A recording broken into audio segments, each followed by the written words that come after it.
Mr McNaughton's outburst came after Amicon claimed Newcastle would receive at least 1/3 of work, including engineering and corporate management, if they won the frigate contract. But the Lord Mayor said he did not believe the promises. He said he found the visit insulting. He said they had come to Newcastle because Williamstown had never built on time or on budget. Anything that's going to mean anything to this region and this city in the long term is kept away. Controls in Melbourne, controls in Sydney. And quite frankly, we're fed up with it. We've had enough of this sort of nonsense.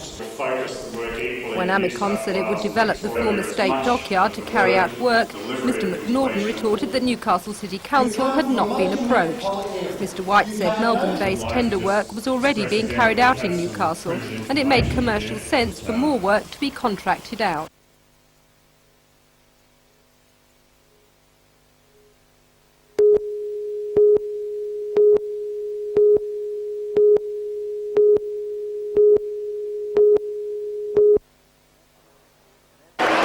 An estimated 14,000 fans were at the ground to see an entertaining match, which turned on the pace right from the kick-off. Coach McMahon had new boys Worth and Hagan in the firsts lineup, and they fitted the team like clockwork. The Knights poured on all the early pressure, and after only 9 minutes, winger Quinton made a mockery of the famous Parramatta defence, scoring under the posts. With the conversion, 6-0.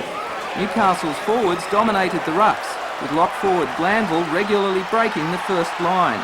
Against the flow of play, the Eels broke back, with Bugden scrambling over, despite a plea from the crowd of a double movement. The Knights showed great persistence running into the second half, proving they've learnt from last year's baptism. Hagan set up Frendo, Newcastle was away and the Parramatta forwards looked tired. More mistakes slipped into the Eels' play, and the Knights capitalised. With regular changes, Alan McMahon had a good look at his players, and he must be delighted with their form. Proceeds from the game go to Telethon, and both teams were presented with plaques from NBN in appreciation for their efforts.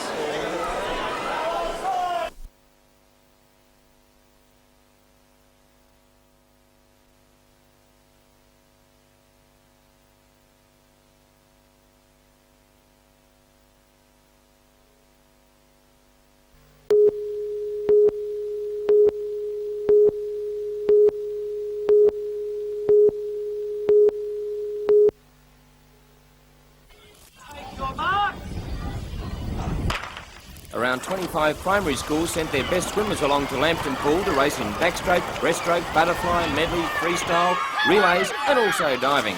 The Zone Carnival gave the organisers a chance to see how many junior swimmers have the ability to go further in the sport, and the standard set was excellent.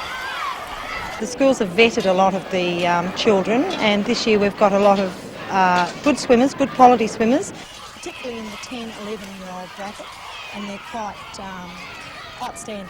And they're very pleased to be chosen from their schools to go to this to represent their school and to have the day where they can see other children and be challenged in their races. The next step for those good enough to qualify today is the regional carnival and then maybe a berth at the state championships.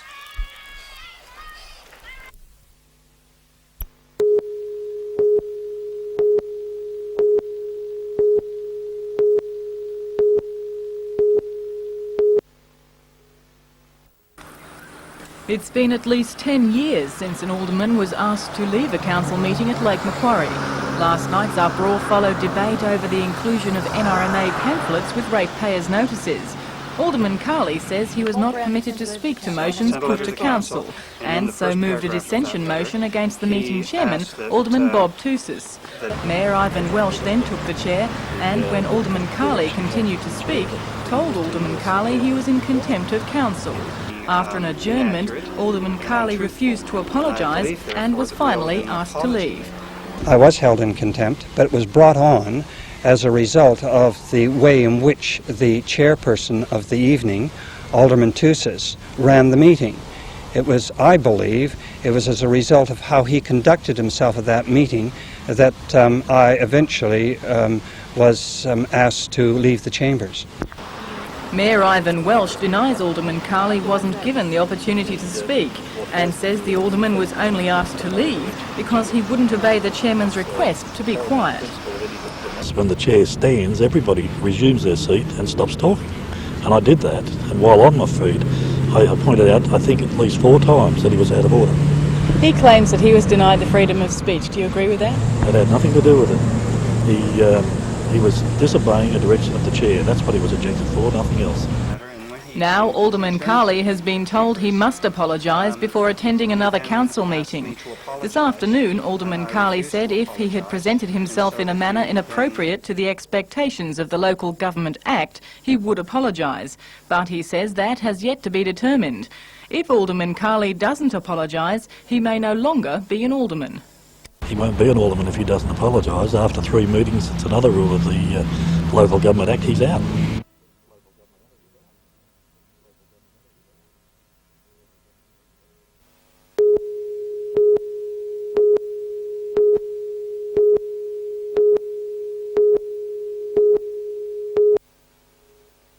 Intended. But one subject Mr Hawke did not mention, nor did Mr Keating for that matter, was the value of the Australian dollar. Yet within hours the dollar was being sold down on world markets. It dropped more than 2 US cents overnight to below 80 cents, largely on the strength of reports that Mr Hawke had said on A Current Affair that the Aussie dollar could fall to 78 US cents soon. ABC Radio News ran the claim this morning from its New York correspondent. The reason, according to the money market dealers, is last night's prediction by Mr Hawke that the Australian dollar would fall. The Associated Press news agency also reported as fact that Mr Hawke had put a value of 78 US cents on the Australian dollar. Most damaging, perhaps, the respected Sydney Morning Herald gave front-page treatment to the same totally fictitious report. Without checking, the opposition leader bought in. Prime Ministers and Treasurers should never speculate about the future level of the currency because they have no way of knowing how long the fall will last. When local money markets opened this morning, the dollar sold below 80 US cents and dropped further, but later it bounced back. How did 3 major media organisations get something so important so wrong? Well, the ABC has now confessed that the basis of its original story was what New York money market dealers believed the Prime Minister had said. And AAP executives have told me that their reports were based on what the ABC and the Sydney Morning Herald had run. An investigation has been underway at the Sydney Morning Herald for most of the day. The dollar row overshadowed an opposition.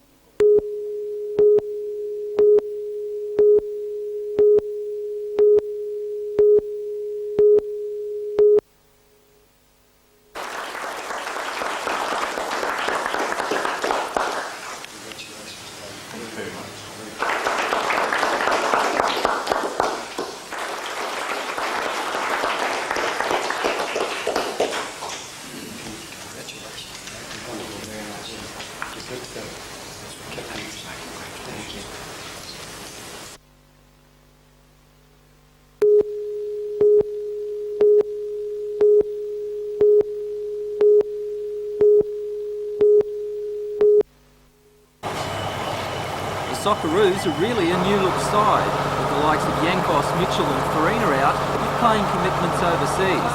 The younger replacement players are on a run after wins over the Swedish champions, and tonight's telethon match gives the new blood more chances to impress, with World Cup eliminations coming up against New Zealand and Israel. Well, I think the most important thing is to enjoy it, but more so the preparation for the World Cup. And we've got a few younger players in the team who are still finding their feet after the Malmo games, and they need as much games as possible. And the tension is not as high as the internationals, so that'll help them a lot too.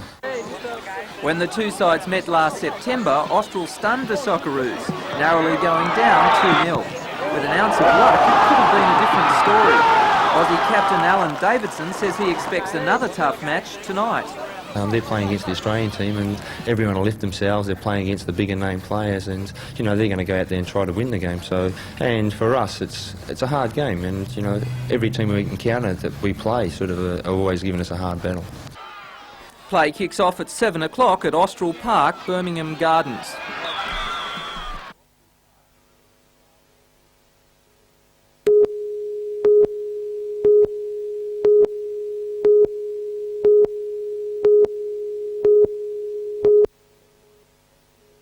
A report on the collection was called for in 1987 and was finally presented to Council last night. According to Alderman Saunders, still with no concrete plan for the future. All we've done is to confirm a decision last year to put some of it in the regional museum for a few months, but then to have another look at it in 3 months' time. We ought to plan now for its future.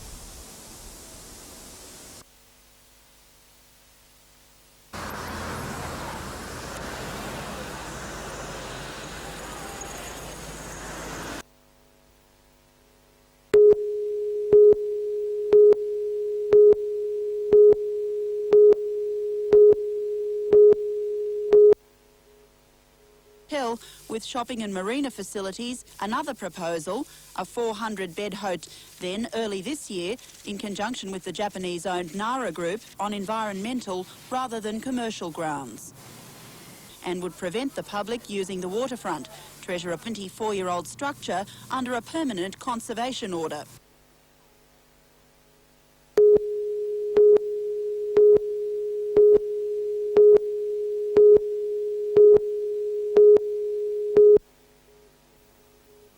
And I was kind of dragged towards it.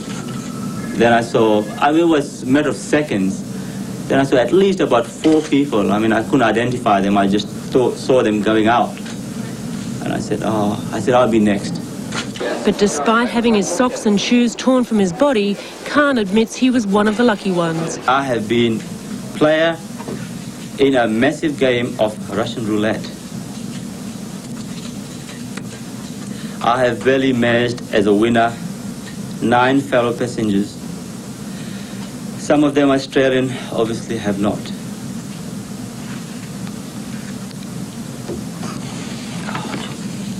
34-year-old Khan will be the first survivor to sue United and the aircraft's manufacturers Boeing. His attorney is top American lawyer Melvin Belli, who expects to represent many of the flight's victims in a multi-million-dollar lawsuit.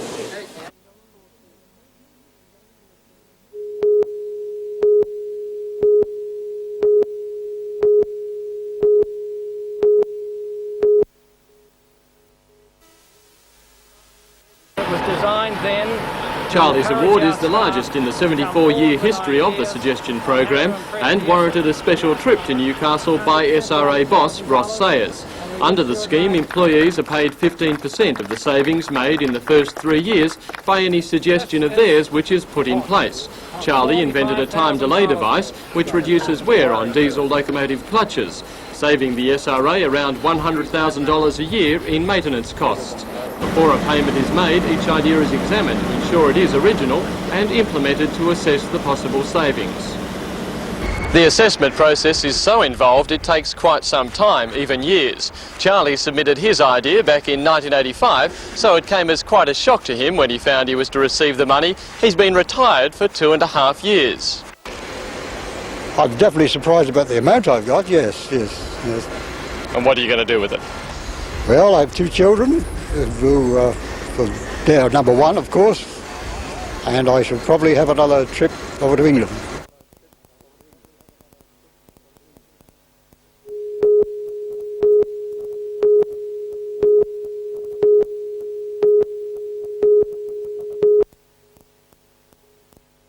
A report on the collection was called for in 1987 and was finally presented to Council last night, according to Alderman Saunders, still with no concrete plan for the future. All we've done is to confirm a decision last year to put some of it in the regional museum for a few months, but then to have another look at it in 3 months' time.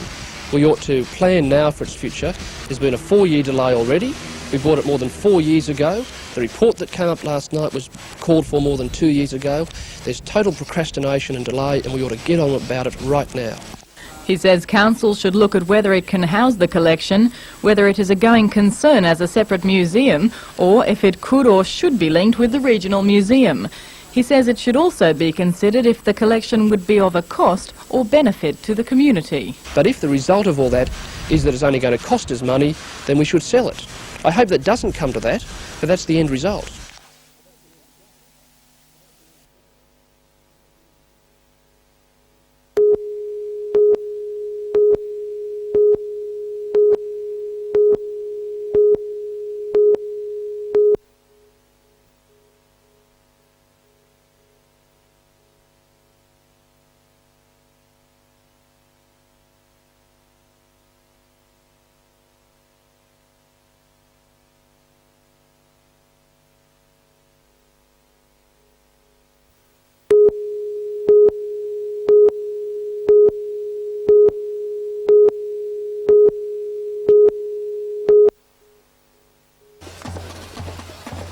Socceroos are running hot after recent victories against Swedish champions Malmo, and in theory should have won easily.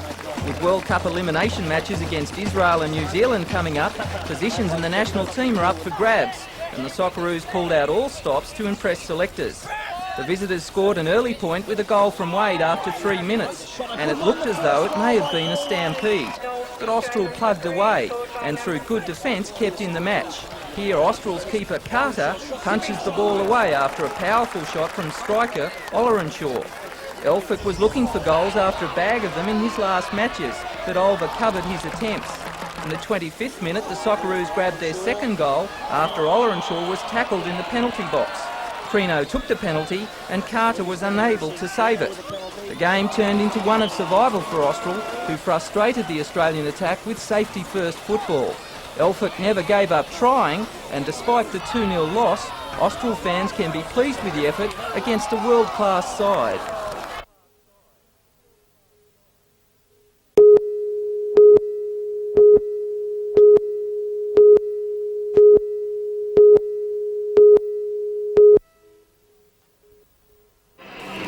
$45 a head lunch and fashion show was a chance for 230 Newcastle women to don their best clothes and support charity at the same time. The subject matter of Mrs. Brymer's talk was a serious one, the breakup of the family and the responsibilities of parents. And she is well qualified to talk as a graduate in social work and past advisor to the Department of Youth and Community Services. Those children have seen a need to leave. There are some children who have run away, and children will always run away, but I've never had a child yet who comes from basically a happy home, not just the ordinary argument and fight, but a basically happy home where he stays away. But I have seen an awful lot of children who've been thrown away, and they come from all walks of life. They're in every facet of our community.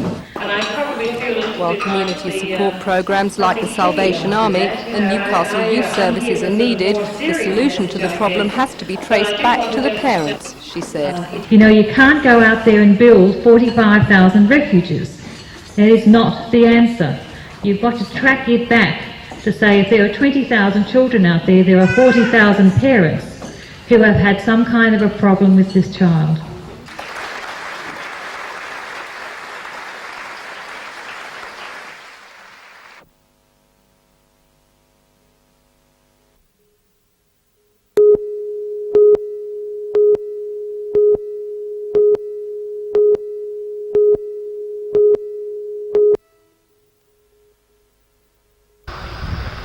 The gathering at Sandgate Cemetery was keeping a promise, honouring the pledge in the Ode of Remembrance, lest we forget. For several decades, the earthly remains of one of Newcastle's most decorated war heroes lay neglected in a plot without a headstone or a plaque to recall his extraordinary wartime career. Captain Gordon Campbell Wilson landed at Gallipoli on April the 25th. He later served in the trenches of France and then joined the fledgling Australian Air Corps. The one-time Ghanaian's engineer was decorated with the Military Cross, the Air Force Cross and the Distinguished Conduct Medal. Ironically, after the perils of the Great War, he died in a road smash in the state's west in 1929. He was 34 years old. Today's gathering recalled his funeral, which was held with full military honours. Pioneer aviator Charles Ulm was there. Charles Kingsford Smith had sent a telegram. A flight of RAF Hornets recalled an original flight past by biplanes. Captain Wilson might have remained forgotten had his gravesite not been discovered by historian and local schoolteacher Ed Tonks. I had known something about the person as a result of 5 or 6 years of interest and being supported by other people. But luckily in the meantime, a group of people had prepared a computer listing of people buried in Sandgate Cemetery, and this is what put me on to the particular plot. A plaque now marks Captain Wilson's final resting place, but there's still much to know about the man. Ed Tonks believes there are other important figures in the Hunters' history who've suffered similar obscurity.